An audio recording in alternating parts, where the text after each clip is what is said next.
그래서 30대라는 시기에 관계의 끝을 맺게 된 사람, 유연서가 그 상처를 치유하고 어떻게 다음으로 나아가게 되는지, 새롭게 자신의 삶을 찾아서 나아가게 되는 이야기를 쓰고 싶어서 이제 관계고찰을 썼는데, 근데 제가 상당히 근래에 재벌모를 많이 썼고 이제 그만 써야지라고 생각할 정도로 많이 쓰다가 결국 서지아를 또 초재벌로 설정을 했어요. 근데 이게 왜 그러냐라고 한다면 너 재벌모를 완전 좋아하는 거 아니야? 라고 말씀하실 수 있겠지만 진짜 아니에요. 왜냐하면 이거는 진짜 이유가 있었어요. 이거는 균형을 맞추려고 그런 거였어요.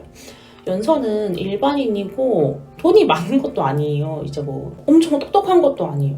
정말 평범한 사람이에요. 근데 여기 완전 서지아는 집에다 엄청 말도 안 되는 최첨단 기기들을 갖춰놓고, 제가 약간 이미지 SF 영화를 좀 좋아하는 편이어서 그런 걸 좀 구상하면서 장면을 그리기도 했었는데, 그런 최첨단 기기들도 갖춰놓고 공부도 진짜 잘하고 되게 천재 같은 느낌에다가 일도 진짜 말도 안 되게 잘하는 초능력자로 설정했거든요. 그런 서지아와 연서? 이거 완전 신데렐라 스토리 아니야? 겉만 보면 진짜 그렇게 생각하실 수 있어요. 근데 진짜 아니에요. 이게 정말 그렇게 연서와 균형을 맞추기 위해서 지아를 그렇게 설정한 거예요. 연서는 어디 가서도 이런 사람 못 찾는다라는 지아의 말이 이해가 될 만큼 그 내면이 참 곱고 올바른 사람이에요. 저는 삶을 살면서 좋은 사람을 찾는다는 게 진짜 말도 안 될 정도로 너무 힘들고 엄청난 일임을 알고 있어요. 그래서 바꿔서 좋은 사람 찾으면 꼭 절대 놓치지 말아야지 라고 생각을 하는 게 거의 일상이 됐을 정도로 사람이 가장 소중하고 더 비할 바 없는 자산이라고 생각해요. 근데 이 사람이 돈이 많고 이런 걸 떠나서 심성이 곧고 올바르고 나랑 말도 잘 통하는 사람, 이렇게 좋은 사람을 옆에 두고서 지낼 수 있는 게 얼마나 큰 행복인지를 알고 있는데, 그래서 이런 사람은 되도록 놓치고 싶지 않은데, 근데 서지아는 서지아의 삶에서 그런 사람이 없었어요. 저는 이제 주변에 좀 몇 명이 있고, 연서도 그렇기 때문에 이제 자기 주변에 좋은 친구들이 있다라는 설정을 통해서 이제 주변에 좋은 친구들을 많이 소설 속에서 보여드리기도 했었는데요. 근데 서지아는 서지아의 삶에서 그런 사람이 없었던 거죠. 일단 근데 본인도 별로 그렇게 엄청 착하고 좋은 사람은 아니에요. 어느 면에서는 좀 재수없고 네 가지가 없잖아요. 어떻게 본다면 되게 이기적이고 좋다고만 할 수 없는 성격이다 보니까 환경적으로 좋은 사람을 쉽게 얻기 어려운 조건이 아닌가 생각해요. 서지아가 갖는 다른 이점이 너무 많다 보니까 불나방처럼 서지아에게 달려드는 부담스러운 인간들이 되게 많지 않았을까, 이렇게 설정을 했고, 그래서 서지아는 주변에 믿을 만한 사람을 두지 못했다라는 게 제 슬픈 인간관계입니다. 그래서 서지아는 전력 투구한 거예요, 연서에게. 직접 본 건 아니지만 연서가 면접장에서 했던 말들 되게 곧게 말하고 애도르지 않고 할 말 다 하고, 근데 면접장을 나와서 그 뒷모습을 봤는데 완전 소심해. 완전 소심한데 면접장에서는 할 말을 다 하면서 어필한 거였어요. 그런 반전 매력이 너무 귀엽고 자기 스타일인 거예요. 물론 이제 얼굴이 이상형이었다라는 내용의 문장이 있긴 한데, 어쨌든 지아가 처음 연서에게 호기심을 느끼게 된 데에는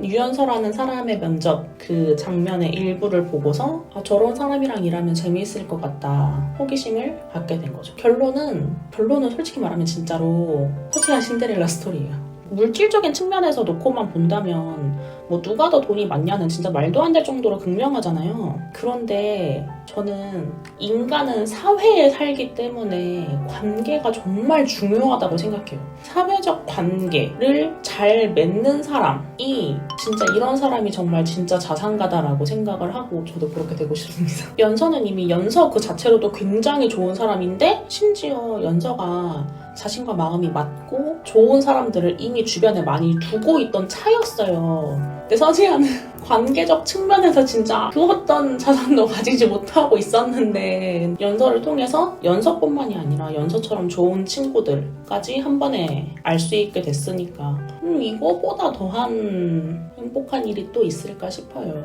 그만큼 사람이 정말 인생에 정말 소중하다고 생각해서 저는 투자하면 돈을 벌 수 있다고 생각해요. 근데 일도 누구나 자기 자리에서 열심히 꾸준히 하다 보면 잘 할 수 있게 돼요. 근데 사람은 진짜 그렇지 않아요. 사람은 내 노력과 무관하게 정말 내 뜻과 같지 않은 영역에 속해 있어요. 왜냐하면 나의 밖에 있는 일이잖아, 완전히. 나는 이제 너에게 사랑과 정성을 다해서 배려를 주고 막 너와의 시간을 소중히 여기기 위해 노력했어 라고 나는 말할 수 있겠지만 상대방은 그렇게 받아들이지 않을 수도 있고 그건 상대방도 마찬가지. 전부를 주었는데 그걸 들고 그냥 그대로 날라버린 사람이 있을 수도 있고 내 사람이라고 생각했는데 전혀 아닐 수도 있고 아 뭐야 저 사람 나랑 잘 안 맞아 라고 생각했는데 한 번 대화해보니까 오히려 완전 내 편인 경우가 있을 수도 있잖아요. 이렇게 완전 어려운 영역에 속한 사람이라는 이 자산을 지아는 연서와 사랑에 올인하게 되면서 한 번에 수많은 풀을 갖게 된 거죠. 결론은 연서 신데렐라 노노, 지아 신데렐라 이응. 연서라는 이렇게 사람 좋은 사람에게 균형이 맞으려면 서지아가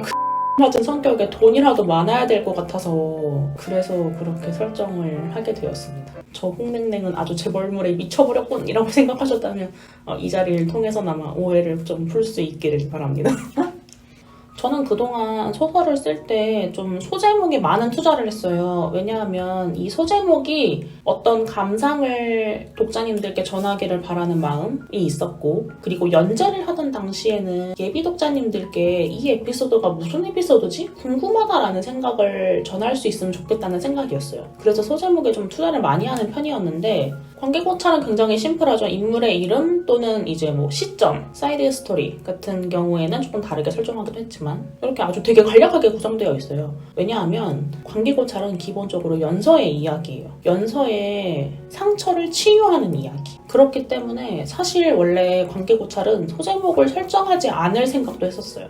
그냥 1회, 2회 이런 식으로 회차분만 할까 생각했었는데 사람이 하던 방식이 있다 보니까 그래서 제가 하던 방식상 소제목을 달아야겠다라는 생각이 좀 들었고 그렇게 해서 이제 구분을 좀 하고 싶었고 그래서 이제 주로 어떤 인물의 말, 생각이 중심이 되냐 요걸 기준으로 해서 그에 맞춰서 소제목을 설정했습니다. 그리고 제목이 삼각관계에 관한 고찰이다 보니까 인물 3명, 주요 인물 3명 연서와 지아 그리고 강은하 이렇게 3명의 인물에 맞춰서 소제목을 설정했습니다. 근데 이렇게 설정을 해놓고 보니까 아니 구간 구분이 전혀 안 되는 거예요. 이게 이 소설이 도입에 대한 부분 그리고 전개에 대한 부분 그리고 연서가 이제 지아와 둘만의 시간을 좀 더 집약적으로 보내는 시점 이렇게 3개의 구간이 있는데 이런 구간 구분이 안 돼서 파트를 추가해서 조금 더 관계의 진전에 대해서 독자님들께서 조금 더 보기 쉬우시도록 이렇게 한 번 더 분리를 했습니다. 이렇게 소제목으로 이야기의 흐름에 대해서도 구분을 하고 그리고 이제 에피소드별 중심 인물도 구분을 했는데 사실 그럼에도 불구하고 좀 혼란스러우실 것 같았어요. 왜냐하면 이게 시간이 2번 꼬여 있거든요. 1권의 첫 장면은 꿈이에요. 연서가 강은하와 헤어지던 시점에서의 꿈에서 시작해서 현실로 돌아오는데 근데 시간 전개상 지아가 연서에게 빠지게 된 시점은 어쨌든 이 메인 스트림의 이야기보다는 과거거든요. 물론 은하와 연서가 헤어지게 된 그 시점보다는 나중이지만 그래서 시간 순서를 좀 꼬게 됐어요. 이 구성을 유지할 것인가에 대해서 고민이 좀 많았는데 결국은 유지를 했고 독자님들께서 보시기에 좀 되게 혼란스럽지 않으실까를 많이 우려해서 시간에 대한 부분을 좀 일부러 계속 명시하고 그리고 뭐 입사 몇 년 차 이런 부분을 계속 쓰고 소제목도 잘 분리하고 이렇게 해서 좀 조금 이해에 도움이 되십사 쓰려고 많이 노력을 했습니다.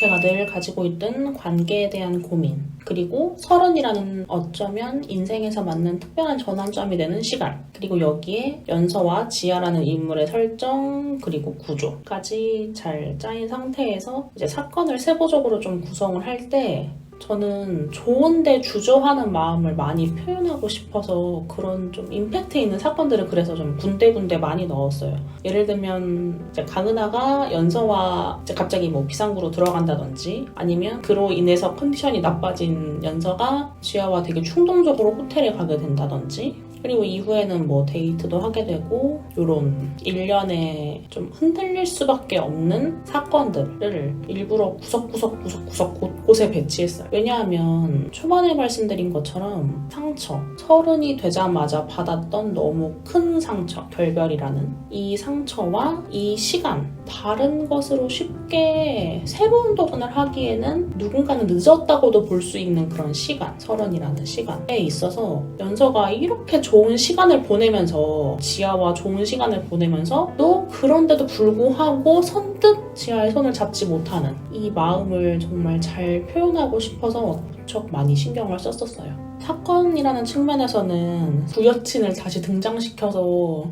연서를 괴롭게 했다는데 미안해 연서야. 많이 힘들었지. 근데 이 마찰과 그로 인해서 강은하와 서로 다시 대면하게 되는 과정, 그리고 자신의 마음을 다시 돌아보고 옆에서 자신을 조금은 덤덤한 근데 또 되게 뜨겁게 지켜주는 지아를 돌아보게 되는 이 과정을 통해서 연서가 자신의 마음을 확인하고 그리고 확신하고 상처에서 벗어날 수 있게 되는 이 이야기의 흐름을 독자님들께 잘 전달하고 싶어서 나름 정말 많이 신경을 쓴 작품이었어요. 자세한 전개는 소설을 봐주시면 더 좋겠지만 연서라는 사람은 정말 좋은 사람이에요. 저도 이런 사람이 옆에 있다면 꼭 친구로 두고 싶은 그런 사람인데요. 강은하와 지아가 연서를 두고 정말 난리를 피우다가 결국엔 예상하시기 쉬운 전개로 마무리되게 됩니다. 이렇게 마무리를 잘 지었는데 어디가 굉장히 이상하고 되게 찝찝한 거예요. 눈에 너무 밟히는 거예요. 그래서 제가 황금거위를 쓰게 되었습니다.